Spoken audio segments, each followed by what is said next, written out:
Bismillahirrahmanirrahim. Innal hamdalillah nahmaduhu wa nasta'inuhu wa nastaghfiruh wa na'udzu billahi min shururi anfusina wa min sayyiati a'malina. May yahdihillahu fala mudhillalah wa may yudlil fala hadiyalah. Asyhadu an la ilaha illallah wahdahu la syarikalah wa asyhadu anna Muhammadan abduhu wa rasuluhu la nabiyya ba'dah. Ya ayyuhalladzina amanu taqullaha haqqa tuqatih wa la tamutunna illa wa antum muslimun.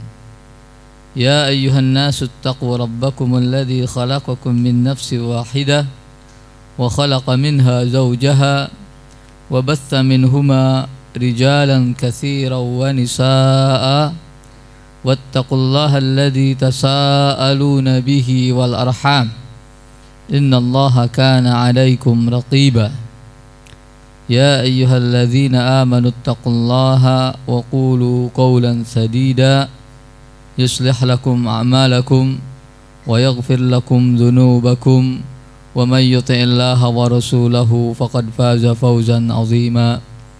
Amma ba'd, fa inna asdaqal hadithi kitabullah wa khairal hadyi hadyu Muhammadin sallallahu alaihi wasallam wa syarral umuri muhdatsatuha wa kullu muhdatsatin bid'ah wa kullu bid'atin dhalalah wa kullu dhalalatin finnar. Hadirin dan hadirat rahimakumullah, alhamdulillah malam hari ini kita bisa bertemu dan duduk bersama di masjid ini. Mudah-mudahan keberadaan kita adalah bagian dari cinta kita terhadap sesama mukmin muslim karena Allah Subhanahu wa taala. Dan mudah-mudahan kita termasuk orang-orang yang dijanjikan oleh Rasulullah sallallahu alaihi wasallam di antara 7 orang yang mendapatkan perlindungan di hari kiamat nanti, sebagaimana sabda beliau, rajulani tahabba fillahi ijtama'a alaihi waftaraqa alaihi. Hadirin dan hadirat rahimakumullah, malam hari ini malam ke-18 bulan Sya'ban. Tidak terasa beberapa hari lagi kita akan bertemu dengan tamu agung bulan Ramadan. Para pendahulu kita, para ulama salaf, mereka menanti-nanti kedatangan Ramadan itu 6 bulan lamanya. Entah di antara kita sudah sejak kapan menanti kedatangan Ramadan. Ramadan adalah bulan yang agung, bulan yang membawa kegembiraan, membawa kebahagiaan.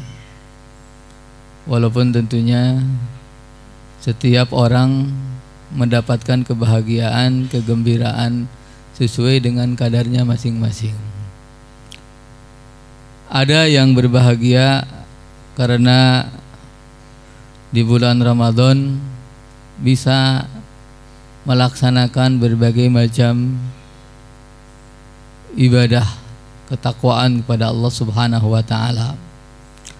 Ada juga yang berbahagia, bergembira karena di bulan Ramadan biasanya omset naik fantastik, keuntungan melonjak drastis, ya, terutama bagi para pedagang. Yang jelas tiap orang akan merasakan kebahagiaan dengan datangnya Ramadan. Satu sisi yang ingin kita bahas di malam hari ini, sebagaimana tadi disebutkan oleh pembawa acara, ada kekayaan yang mungkin kadang hilang atau tidak pernah ditemukan oleh orang-orang yang melaksanakan ibadah shaum. Ketika berbicara tentang kekayaan, kira-kira apa yang tergambar atau terbayang di benak kita? Antum, orang kaya itu atau orang kaya itu orang yang bagaimana?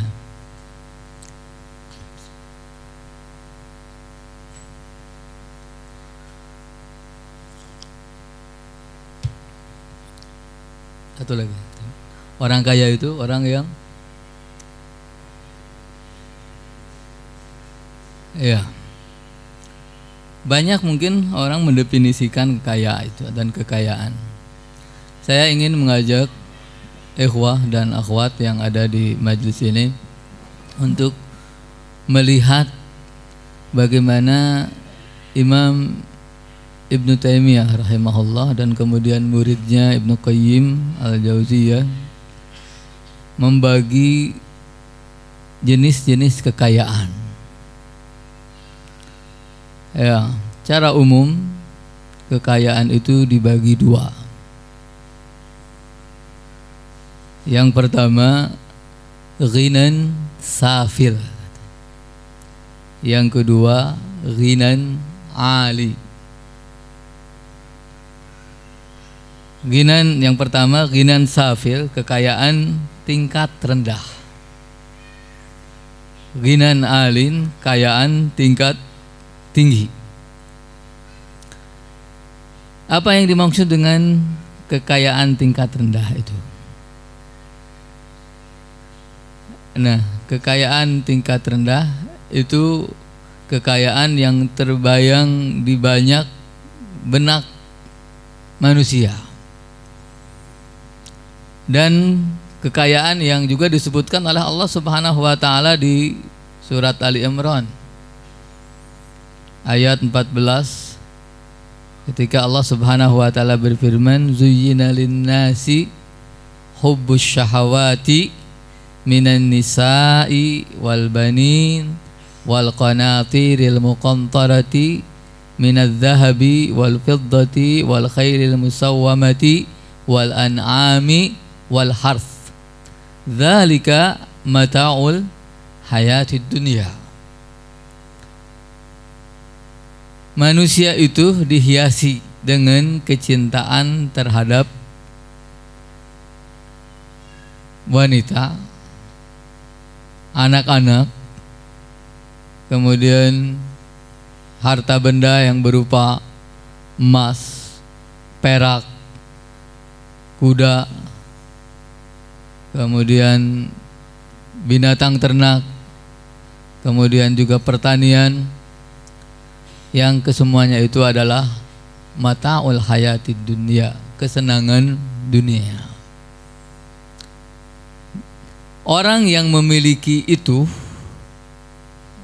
disebut orang kaya. Betul apa benar? Orang yang memiliki harta emas, perak, orang yang memiliki pertanian yang banyak, peternakan, itu disebut orang kaya. Betul apa benar? Kok ragu-ragu? Betul apa benar?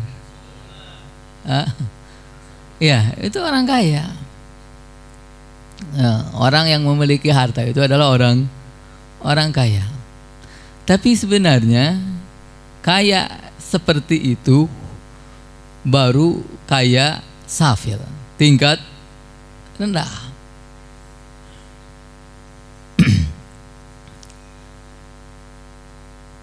Contoh orang yang kaya, yang memiliki macam-macam kekayaan yang disebut tadi dalam Al-Quran, siapa? Ada orang yang memiliki kekayaan yang luar biasa. Siapa namanya? Qarun. Semuanya kenal kan Qarun?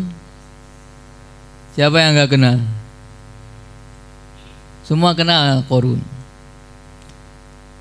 Qarun itu min qaumi Musa, salah seorang dari kaum Nabi Musa, yang wa atainahu minal kunuz ma inna mafatihahu latanu bil usbati ulil quwwah.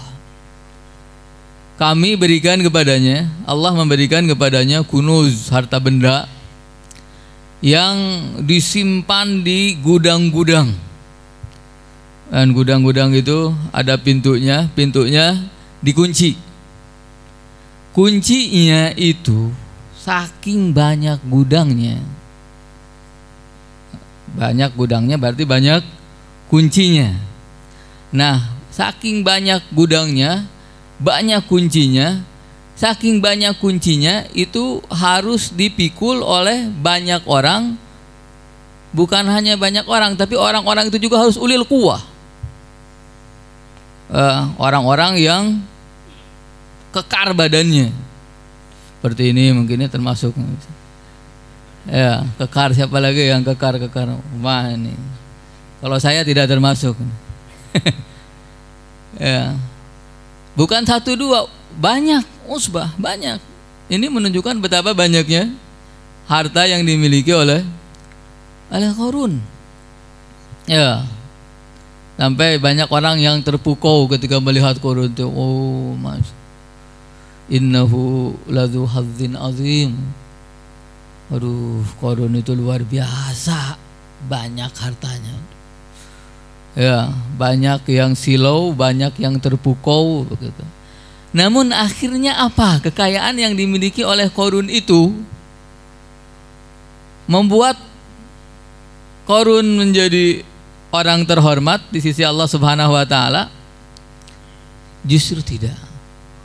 Kekayaannya itu kemudian dibenamkan oleh Allah Subhanahu wa taala ke dalam tanah, ke dalam bumi.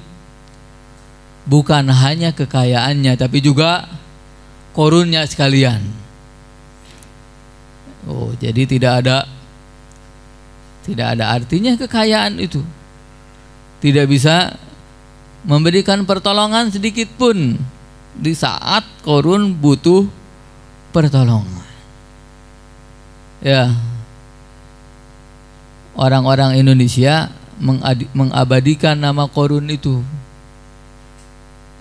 Ya, kalau ada harta, orang menemukan harta tidak jelas pemiliknya, disebut harta karun. Itu Qarun. Ya. Jadi Qarun itu terkenal di Indonesia.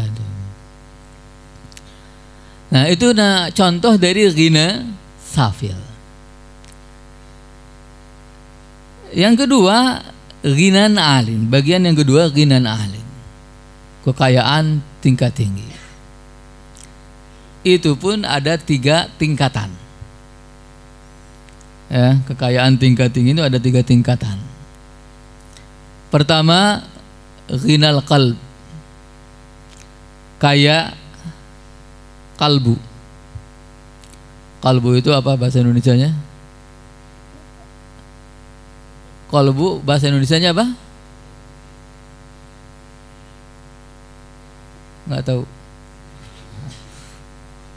Apa kalbu itu bahasa Indonesianya? Hati, ini jantung. Ya, kalbu itu jantung. Ya, kalbu itu jantung. Cuma orang Indonesia suka menyebut jantung itu hati. Ya. Lebih populer malah kalbu itu diartikan hati ya dalam bahasa Indonesia. Padahal sebenarnya jantung. Yang kedua, tingkatan yang kedua, ghinan nafs, kekayaan jiwa. Apa itu jiwa?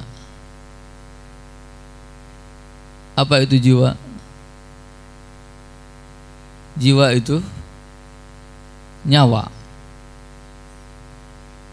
Atau dalam bahasa Indonesia yang lain, ruh atau roh atau sukma begitu ya. Ini bagian unsur halus dalam diri seseorang, karena badan manusia itu terdiri dari dua unsur. Unsur kasar lahir, badan kita ini yang terlihat, kemudian di dalamnya ada jiwa atau nyawa yang kata Imam Ibnu Qayyim rahimahullah ta'ala, jiwa atau nyawa itu mengalir atau berada di dalam badan seperti mengalirnya darah, ya, atau seperti minyak dalam zaitun. Jadi nyawa itu, kalau ditanya nyawa kita itu ada di mana sih? Nyawa ada di mana nyawa? Nyawa itu ada di dalam badan kita, dari ujung kepala sampai ujung kaki, mengisi semua ruangan badan kita. Kemudian yang paling tinggi atau sebelumnya yang dimaksud dengan ghina al-qalb, kaya hati, itu seperti yang dikatakan dalam sebuah hadis ketika Musa alaihissalam bertanya kepada Allah Subhanahu wa taala, man aghnal ibad, siapa hamba yang paling kaya? Kemudian kata Allah, man yardha bima yu'ta, orang yang ridho, rela atas apa yang diberikan kepadanya, orang yang merasa menerima, rela, ridho atas apa yang diterimanya, itu kaya hati.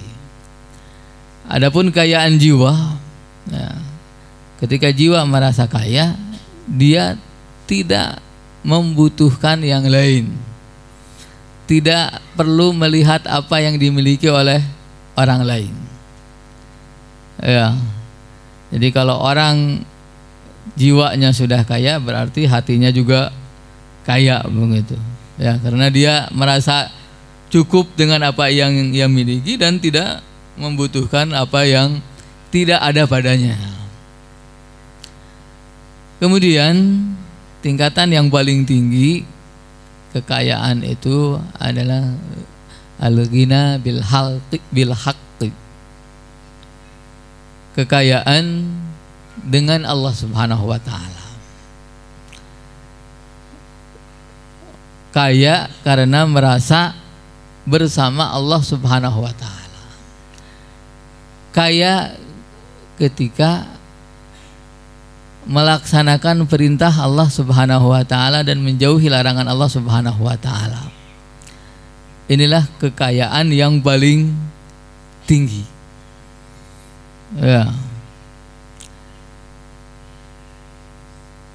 Orang yang sudah memiliki kekayaan yang tinggi, maka baik ia memiliki kekayaan yang rendah yang tadi disebutkan ataupun tidak, itu tidak berpengaruh pada dirinya. Contoh, dalam Al-Quran ada seorang yang sangat kaya selain Qarun tadi. Siapa? Sulaiman alaihissalam, Nabiullah Sulaiman alaihissalam. Lebih kaya mana Nabi Sulaiman dengan Qarun? Belum ada survei yang membuktikan siapa lebih kaya di antara keduanya. Ya, juga tidak ada data statistik, ya. Yang jelas Nabiullah Sulaiman alaihissalam memiliki kekayaan yang banyak, bukan hanya juga kekayaan, tapi dia punya kekuasaan, ya, memiliki pasukan, ada pasukan jin, pasukan burung dan lain sebagainya, luar biasa kekayaan. Tapi yang membuat dia kaya sebenarnya bukanlah itu. Ya. Allah Subhanahu wa taala menyebutkan satu kisah tentang Nabi Sulaiman alaihissalam. Ketika Allah Subhanahu wa taala berfirman, "Idz urida 'alaihi bil 'ashiyyi safinatul jiyad." Suatu ketika Nabi Sulaiman alaihissalam menyaksikan sebagian dari hartanya, yaitu kuda-kuda yang gagah, as-safinat, yang berdiri dengan 3 kaki. Yang satu kakinya kemana? Kuda punya kaki berapa? 4, ya kan? Kalau kuda berdiri dengan 3 kaki, satu lagi kemana?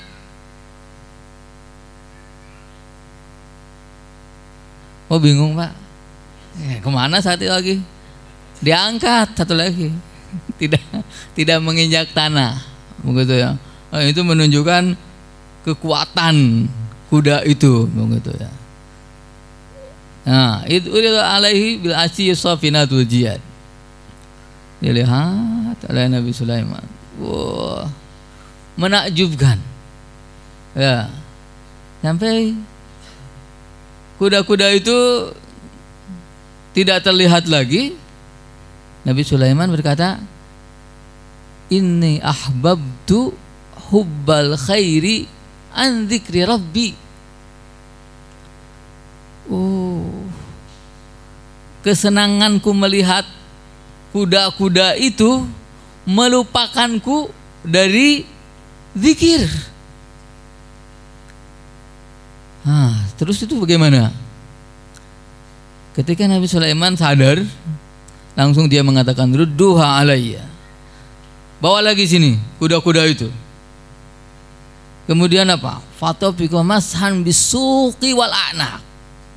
Kuda-kuda yang hebat, yang gagah, yang menakjubkan itu disembelih lehernya, dipotong kakinya.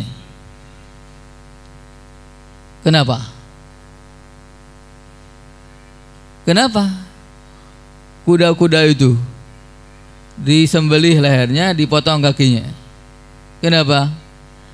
Karena telah melupakan Nabi Sulaiman dari zikir.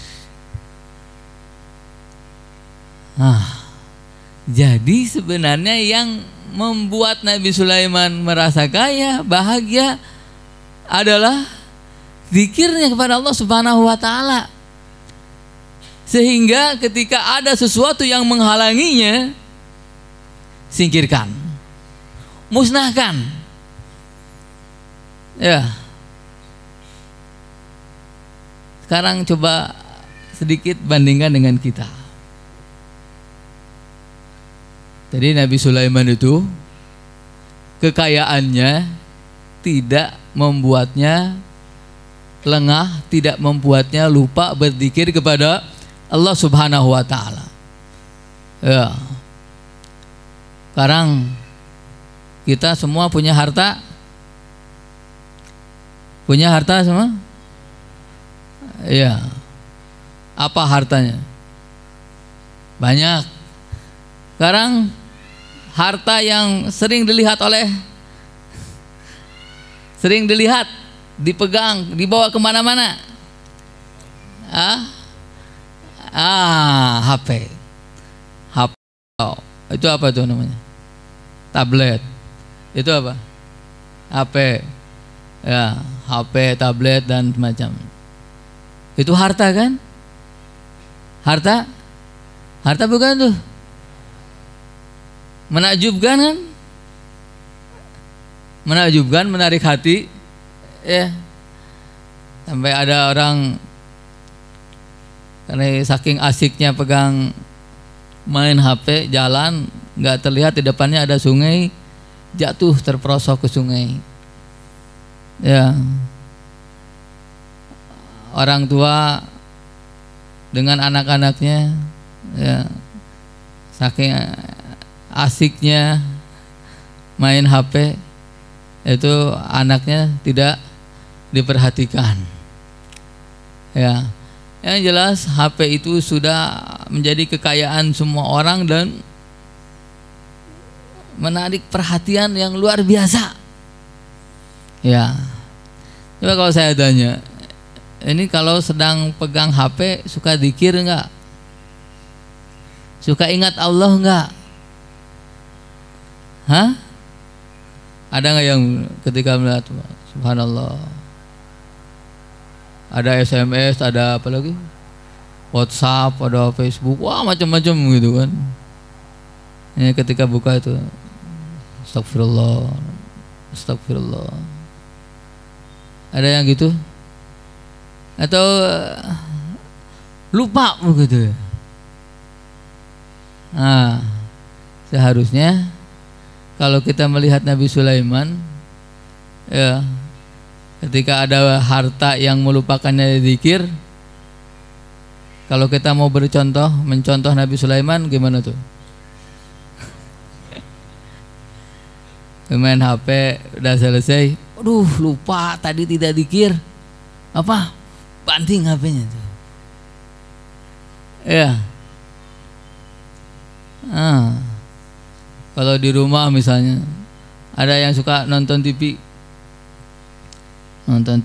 1 jam udah beres, aduh tadi 1 jam nggak nonton, nggak zikir, aduh TV ini melupakanku dari zikir, banting. Ya, sebenarnya kita harus malu sama Nabi Sulaiman ya. Nabi Sulaiman kekayaannya banyak, luar biasa, tapi tetap tidak lupa kepada Allah Subhanahu wa taala. Sementara kita baru punya kekayaan sedikit saja sudah lupa kepada Allah Subhanahu wa taala. Ya. Nah, ini menunjukkan bahwa kita ini sebenarnya jauh sekali dari orang-orang kaya tingkat tinggi. Tapi tidak ada salahnya kan kita berusaha begitu ya. Nah, sekarang apa hubungannya dengan saum yang akan kita laksanakan? Saum, kebanyakan orang yang melaksanakan saum itu biasanya merasakan nikmatnya saum kapan? Merasakan nikmat saum itu ketika berbuka. Kenapa? Dia tidak merasakan bahwa sebenarnya saum itu adalah kenikmatan, kekayaan luar biasa yang diberikan oleh Allah Subhanahu wa taala kepadanya. Ya. Jadi kalau 3 tingkatan kekayaan yang disebutkan tadi itu sebenarnya ada pada saum. Contoh Rasulullah sallallahu alaihi wasallam. Beliau suka saum wisol. Tahu wisol? Apa saum wisol? Saum nyambung kan ya. Subuh, sahur, kemudian subuh, kemudian maghrib nggak buka, kemudian masuk sahur lagi, nggak sahur, subuh, malam subuh, kemudian maghrib lagi, maghrib yang kedua baru buka. Itu wisol 2 hari. Ya. Kalau wisol 3 hari gimana? Subuh, maghrib, subuh, maghrib, subuh, maghrib, baru buka. Rasulullah Shallallahu Alaihi Wasallam melarang sahabat untuk wisol. Ya, melarang para sahabat untuk wisol. Namun para sahabat, sebagaimana kita ketahui, para sahabat itu sangat memperhatikan Rasulullah Shallallahu Alaihi Wasallam. Ya, mereka perhatikan, Rasulullah kok wisol? Akhirnya mereka tahu, kemudian protes, datang kepada Rasulullah Shallallahu Alaihi Wasallam. Mereka protes, ya Rasulullah, nahaitana anil wisal wa tuwasil. Ya Rasulullah, engkau melarang kami dari wisal, tapi engkau sendiri wisal. Kemudian apa jawab Rasulullah? Lastu kahayatikum. Aku ini tidak seperti kalian. Innama yut'imuni rabbi wa yasqin. Innama yut'imuni rabbi wa yasqini. Sesungguhnya Rabbku Allah memberiku makan dan memberiku minum. Apa yang dimaksud oleh Rasulullah SAW memberiku makan dan memberiku minum? Apakah Rasulullah kalau malam-malam datang air dari langit, kemudian Rasulullah membuka mulutnya, kemudian air itu masuk ke dalam mulutnya, atau datang makanan kurma atau gandum masuk ke dalam mulutnya? Kalau ada itu batal saumnya, ya, bukan wisal namanya. Dan tidak ada para sahabat yang melihat itu. Jadi apa yang dimaksud oleh Rasulullah bahwa Allah memberinya makan dan memberinya minum? Imam Ibnu Qayyim mengatakan bahwa Rasulullah SAW karena kenikmatannya bersama Allah Subhanahu wa Ta'ala membuat dia tidak butuh makan dan minum. Ya, tidak butuh makan dan minum. Karena apa? Kenikmatan bersama Allah Subhanahu wa Ta'ala. Kekayaan yang dimiliki oleh Rasulullah SAW membuatnya tidak butuh. Yang tidak butuh itu orang kaya, ya. Yang tidak butuh itu orang kaya. Ya, tidak butuh makan, tidak butuh minum. Karena apa? Kenikmatan, kekayaan yang membuatnya bahagia karena melaksanakan perintah Allah Subhanahu wa Ta'ala. Nah, sekarang kalau kita saum, seharusnya saum itu membuat kita merasa kaya. Karena kita tidak butuh makan dan minum saat kita saum. Dan juga kita tidak butuh uang ketika kita saum. Ya, tidak butuh apa-apa ketika kita saum. Kita merasa nikmat dengan saum kita. Ya, jadi kalau kita saum pagi-pagi atau agak siang sudah merasa ini perut agak keroncongan, atau dangdutan atau apa, aduh pedih, oh nikmat, ini sedang saum. Kemudian agak siang naik ke atas, pusing, aduh nikmat, sedang saum. Kemudian semakin sore semakin lemas badan, alhamdulillah nikmat saum. Mendekati maghrib, aduh. Kemudian maghrib, aduh, seandainya Allah tidak menyuruhku buka, tidak akan buka. Karena apa? Sedang nikmat saum. Ya. Nah, di sini banyak orang salah paham terhadap hadis Lis-shaimi farhatan. Ya, orang yang saum itu mendapatkan dua kebahagiaan, dua kegembiraan. Yang pertama apa katanya? Farhatun inda fitrihi. Yang kegembiraan pertama ketika berbuka. Banyak yang salah paham. Ya, memahami bahwa gembira ketika berbuka karena lepas dari saum. Gembira karena lepas dari saum.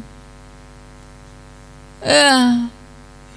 Sehingga banyak orang yang dari subuh saja sudah berpikir apa yang akan dimakan ketika berbuka. Karena apa? Karena kebahagiaannya ketika ketika berbuka. Salah apa tidak benar ini? Hah? Kalau orang merasa bahagia karena lepas dari perintah Allah Subhanahu wa taala, sama dengan orang yang merasa bahagia karena keluar dari penjara. Jadi menganggap saum itu penjara. Nauzubillah. Jangan. Udah. Jadi seharusnya apa? Seharusnya orang merasa gembira ketika berbuka sebagaimana gembira ketika saum. Ketika saum bahagia, nikmat. Kemudian ketika berbuka bahagia karena apa? Karena diperintah buka oleh Allah. Merasa bahagia saum karena diperintah saum oleh Allah, dan merasa bahagia ketika berbuka karena diperintah buka oleh Allah. Bahkan oleh Rasulullah diperintah apa? Segera kalau maghrib segera buka. Ya. Karena apa? Itu perintah Allah. Bahagianya karena melaksanakan perintah Allah. Bukan bahagia karena lepas dari perintah Allah. Ya. Begitu juga di bulan Ramadan misalnya. Ada habis maghrib, habis isya ada apa? Yang di bulan Ramadan ada sholat apa? Sholat tarawih. Ya. Banyak orang yang merasakan nikmat sholat tarawih itu setelah selesai. Ya. Makanya banyak di antara orang itu sholat tarawih itu apa? Berlomba-lomba cepat selesai. Jadi kalau sudah selesai, nikmat. Ya. Jadi terasa nikmatnya itu setelah selesai. Makanya jangan heran di Indonesia ada yang sampai 23 rakaat 15 menit selesai. Ada yang 10 menit 23 rakaat. Bayangkan. Ya. Karena apa? Itu yang dituju akhirnya. Ya, yang dituju itu akhirnya, bukan pelaksanaannya. Nggak tahu di sini gimana. Oh, di sini insya Allah sudah tidak mau selesai kali ya. Kalau tarawih itu 2 rakaat, aduh nikmat. Tambah lagi ya, 2 rakaat lagi 4. Nikmat, tambah lagi 2 rakaat lagi 6. Aduh, masih nikmatnya. Tambah lagi 2 rakaat lagi jadi 8. Aduh, masih nikmat lagi. Tambah witir tambah witir. Di sini 11 rakaat. Ya, tambah witir. Aduh, habis witir. Aduh, masih nikmat sebenarnya, tapi sudah selesai ini. Gimana? Udah selesai aja nggak apa-apa. Besok tambah lagi kenikmatannya. Begitu. Ya. Rasulullah SAW mengatakan ju'ilat qurratu aini fis shalah. Dijadikan kebahagiaanku dalam sholat. Bukan di akhir sholat. Ya. Bukan akhir sholat, di dalam sholat. Jadi ketika sholat itulah terasa kenikmatan. Nah, kebahagiaan seperti ini yang perlu kita temukan. Karena inilah kekayaan kita. Dan umumnya semua perintah Allah Subhanahu wa taala adalah kekayaan bagi kita.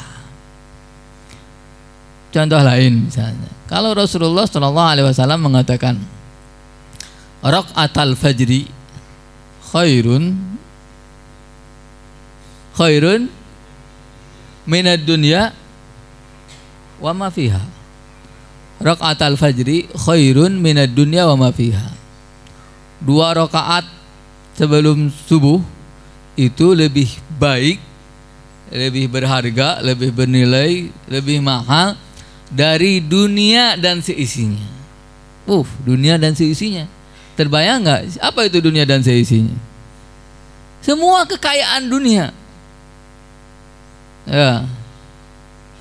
Apa itu tadi kekayaan? Uang misalnya. Berapa? Di dunia ini ada berapa uang? Ada berapa uang di dunia? Banyak kan? Rupiah ada, dolar ada, apa? Real, dinar, dirham. Banyak gitu. Coba kalau dikumpulkan jadi berapa itu? Kalau orang memiliki sebagian saja sudah disebut ada miliuner, ada miliarder. Itu baru punya miliaran. Ya. Juga belum semua kan? Ini 2 rakaat sebelum subuh itu lebih berharga dari semua itu, dari semua uang yang ada di dunia. Ya, apalagi kekayaan tuh mobil misalnya. Dari semua mobil yang ada di dunia lebih berharga, lebih penting salat 2 rakaat sebelum subuh. Nih kalau antum ada yang nawari, mau nggak dikasih mobil Mercedes tapi jangan sholat subuh 2 rakaat, jangan sholat 2 rakaat sebelum subuh, mau nggak?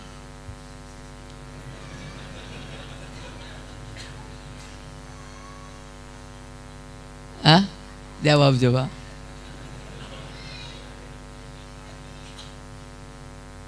Kok bingung? Ini baru contoh aja, nggak sebenarnya ya. Bagaimana kalau sebenarnya? Harusnya jawabnya, saya terima mobil itu. Setelah saya terima, saya mau sholat 2 rakaat.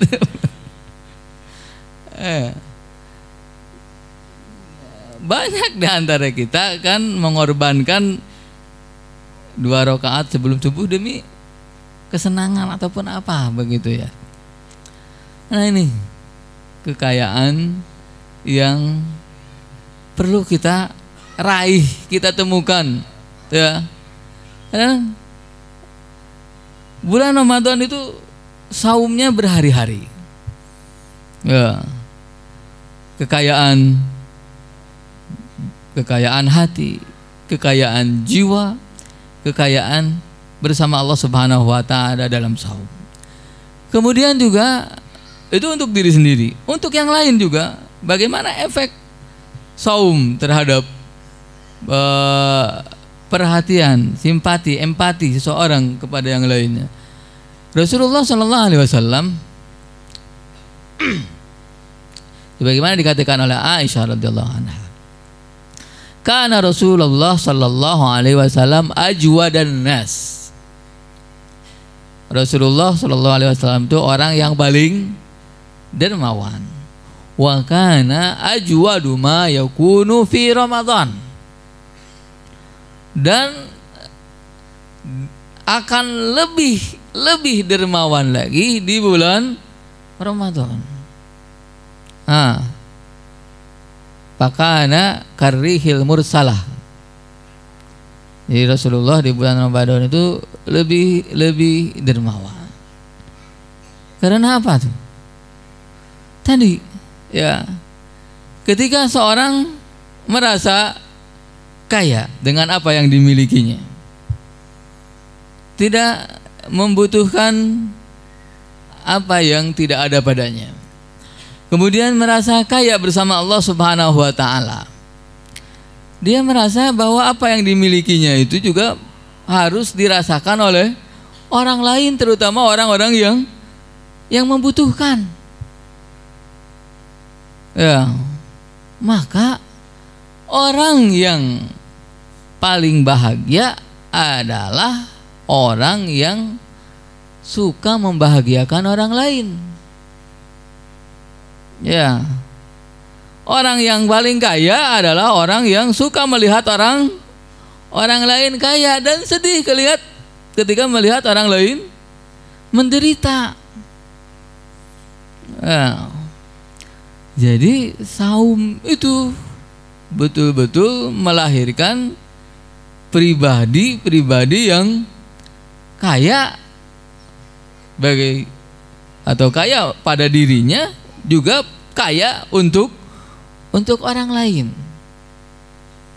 Ya. Nah, kalau seperti ini, berarti saum itu sangat nikmat. Saum itu sangat nikmat. Ya, menjadikan kita orang-orang yang kaya. Ya.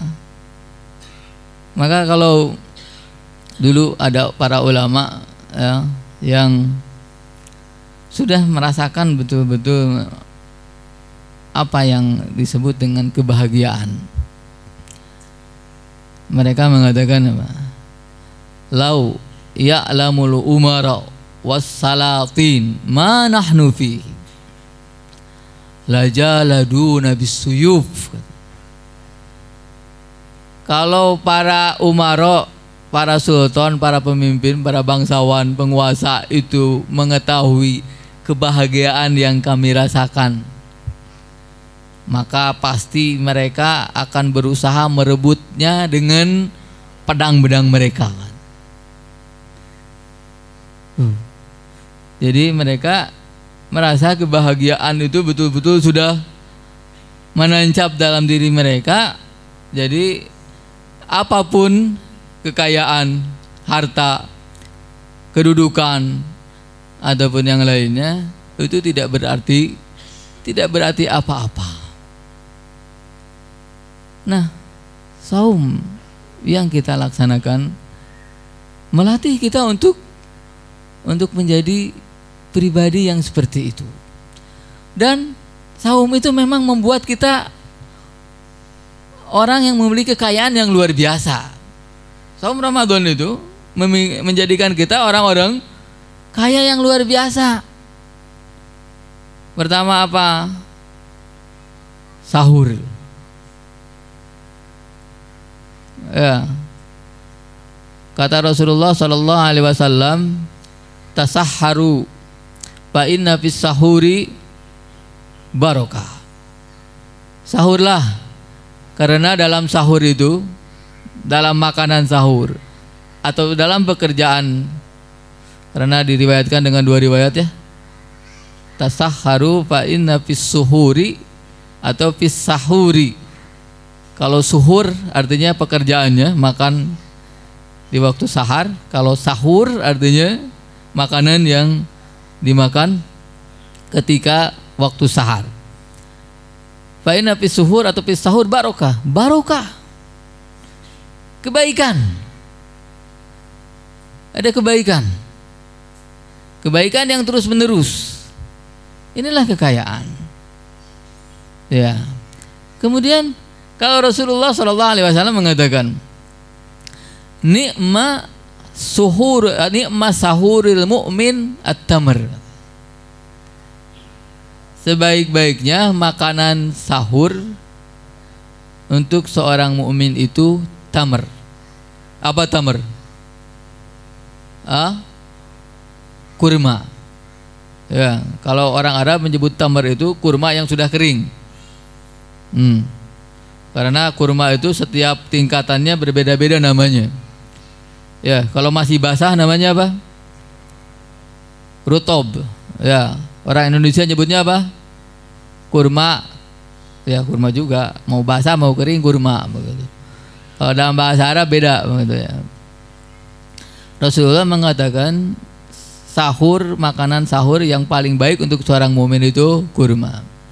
Kemudian juga ketika berbuka, Rasulullah SAW mengatakan, idza aftara ahadukum falyuftir ala tamr. Kalau kalian berbuka, berbukalah dengan tamr. Ya, atau juga rutob dalam riwayat lain. Tamr atau rutob sama-sama kurma lah ya. Nah, jadi bagusnya sahur itu kurma, buka juga kurma. Kenapa? Kenapa kurma? di satu sisi memang kurma memiliki keistimewaan ya, karena ya manisnya itu walaupun tidak mengandung glukosa ya, tidak menyebabkan orang diabetes. Di sisi lain, kurma itu adalah makanan yang paling mudah didapatkan oleh orang-orang muslim saat itu. Iya enggak? Kurma itu kan makanan pokok mereka. Jadi orang-orang pada saat itu kalau mau makan kurma gampang. Ya, tinggal ngambil aja di pohon kalau punya pohon. Kalau punya pohonnya tinggal ngambil di pohon. Ya, kalau nggak punya pohon sendiri minta ke orang yang punya pohon. Gampang lah. Murah. Ya. Jadi kurma itu bagi mereka adalah makanan yang paling mudah dan paling murah. Kalau di Indonesia, kurma itu murah atau mahal? Murah ya. Murah atau mahal? Bila dibandingkan dengan makanan pokok kita, makanan yang paling mudah kita temukan, kurma dengan beras lebih mahal mana? Maksudnya di sini bahwa Rasulullah Shallallahu Alaihi Wasallam menganjurkan kepada umatnya untuk tidak terlalu menyulitkan diri dengan sesuatu yang tidak ada. Ada kurma, banyak kurma, makan, buka kurma, sahur kurma, nanti apalagi kurma terus. Kalau kayak ada hanya kurma. Kalau ada yang lain nggak apa-apa. Ya. Coba aja Rasulullah Sallallahu Alaihi Wasallam mengatakan ini. Ma akfaro baitun fihi khallun. Ya, ketika Rasulullah Sallallahu Alaihi Wasallam meminta pada Ummu Hani punya selai nggak, ketika ada roti ada selai nggak ada cuka, ada cuka. Kata Rasulullah, maaf qorobaitun fihi khallun. Oh, kalau cuka ada di sebuah rumah, maka rumah itu bukan rumah orang fakir, bukan rumah orang miskin, orang kaya. Ya. Jadi kalau di rumah ada cuka, berarti rumah itu rumah orang kaya. Subhanallah. Artinya apa? Merasa kaya, merasa bahagia dengan apa yang ada, itulah yang perlu kita hidupkan dalam diri kita. Ya, tidak perlu berlebih-lebihan hidup ini. Jadi ini kita perlu menghilangkan kebiasaan yang tidak baik begitu ya. Kalau kita mau di bulan Ramadan memikirkan makanan-makanan yang harus disediakan ketika berbuka. Tidak perlu itu. Ya. Karena apa? Ambillah sesuatu yang paling mudah bagi kita. Kemudian misalnya tidak perlu bersedih juga ketika mau Idul Fitri tidak punya baju baru.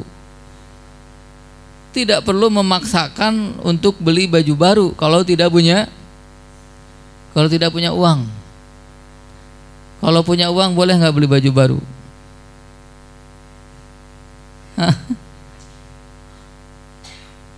Kalau mau beli baju baru juga diusahakan jangan sampai mengganggu waktu-waktu yang sebenarnya kita harus berada di hadapan Allah Subhanahu wa taala. Ya.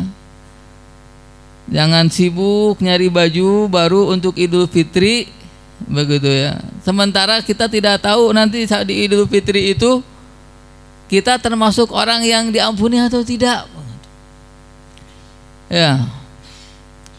Kesalahan di antara kebanyakan kita yang beranggapan bahwa ketika Idul Fitri, Idul Fitri artinya kembali kepada di Indonesia ini. Idul Fitri kembali kepada kesucian katanya. Makanya ucapannya apa? Minal aidin wal faizin. Ya. Minal aidin wal faizin. Termasuk, semoga kita termasuk orang-orang yang berhari raya dan menang. Siapa yang menjamin bahwa kita itu memang menang? Ya, siapa pula yang menjamin bahwa ibadah kita, baik saumnya ataupun qiyamul lailnya ataupun apanya, itu diterima oleh Allah Subhanahu wa taala? Ya. Bahkan sebenarnya lebih layak kita menangis di hari Idul Fitri itu daripada tertawa. Ya. Kalau kita betul-betul menyadari sejauh mana atau apa kadar ibadah kita selama Ramadan itu. Ya.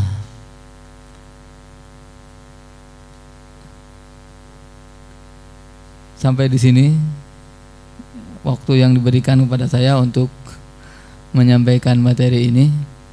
Sebenarnya saya masih ingin gitu, masih nikmat untuk menyampaikan, tapi karena dibatasi waktunya. Mudah-mudahan Allah Subhanahu wa taala memberikan kesempatan di lain waktu. Cukup.